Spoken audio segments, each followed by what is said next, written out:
अस्सलाम वालेकुम स्टूडेंट्स, कैसे हैं आप लोग। उम्मीद है सब खैरियत से होंगे। स्टूडेंट्स, आज हम लोग सबक पढ़ेंगे तहारत और जिस्मानी सफाई। ठीक है। इस्लाम एक मुकम्मल ज़ाब्ता हयात और दीन फितरत है। अल्लाह ताला ने अपने इस दीन में तमाम इंसानों ख़ास तौर पर मुसलमानों को तमाम छोटी बड़ी बातों से कुरान और हदीस के ज़रिए आगाह कर दिया है और नबी करीम सल्लल्लाहु अलैहि वसल्लम को आखिरी नबी बनाकर अपने दीन को अमली तौर पर समझा दिया है, जिससे ताकि हर चीज़ वाज़ेह हो जाए। ठीक है।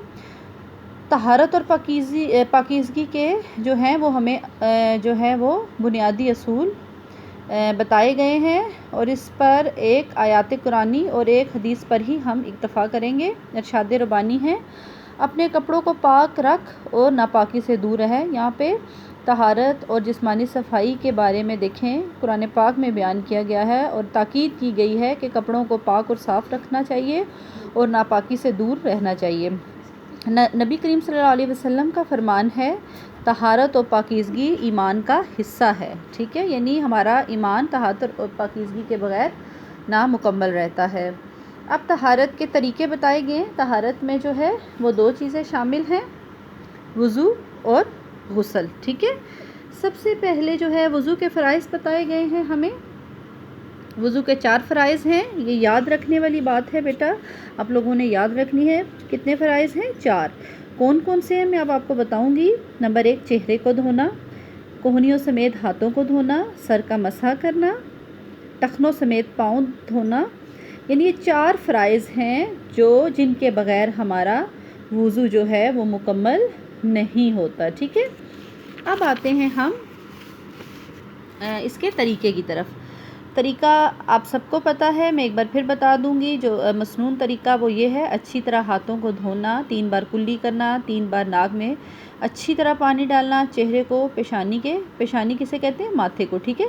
बालों से ठोड़ी के नीचे और एक कान की लो से दूसरे कान की लो तक अच्छी तरह धोना, कोहनियों समेत बाजुओं को धोना, सर का मसा करना, टखनों समेत दोनों पाँव को धोना। वज़ू करते हुए ख्याल करना कि पहले जिस्म का दायां हिस्सा और फिर बायां हिस्सा धोया जाए। हमेशा इसी तरह करना है कि आपने पहले दायां धोना है, फिर बायां धोना है और जिस्म के अज़ा को जो है 3 बार धोना है। ठीक है। मुझे उम्मीद है कि आपको वज़ू का तरीका और इसके फ़राइज़ अच्छी तरह समझ में आ गए होंगे और आपने ये याद भी करने हैं।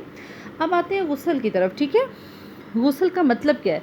गुस्ल के मायने नहाने के हैं। ठीक है। अगर जिस्म पाक ना हो तो वज़ू से पहले गुस्ल करना वाजिब होता है। ठीक है। और गुस्ल के मसनून जो मौक़े हैं, यानी किन मौक़ों पर वज़ू बहुत ज़रूरी होता है, इसी यानी ये बताया गया है। हुज़ूर सल्लल्लाहु अलैहि वसल्लम ने जुमे के दिन गुस्ल करने को हर मुसलमान के लिए मसनून करार दिया है। इसी तरह ईद उल फितर और ईद उल अज़हा पर उम्रा और हज के लिए एहराम बांधने से पहले नहाने को आप सल्लल्लाहु अलैहि वसल्लम ने अपनी सुन्नत में शामिल किया है। ठीक है, समझ में आ गई है। अब आ जाते हैं गुस्ल के वाजिब मौक़े, जबकि हमारे पे गुस्ल वाजिब हो जाता है। ठीक है, यानी करना हमारे पे ज़रूरी हो जाता है। वो क्या है? कुछ सूरतें ऐसी हैं जिनमें गुस्ल वाजिब है। अगर इन हालतों में गुस्ल ना किया गया तो इंसान गुनाहगार रहेगा और इसकी इबादत कबूल ना होगी। अब ये बताया है कि ये ऐसे मौक़े हैं जहाँ पर गुस्ल करना आप पर वाजिब हो जाता है, आप उसको छोड़ नहीं सकते। कौन सा? हैज़, नफास, जनाबत। ठीक है।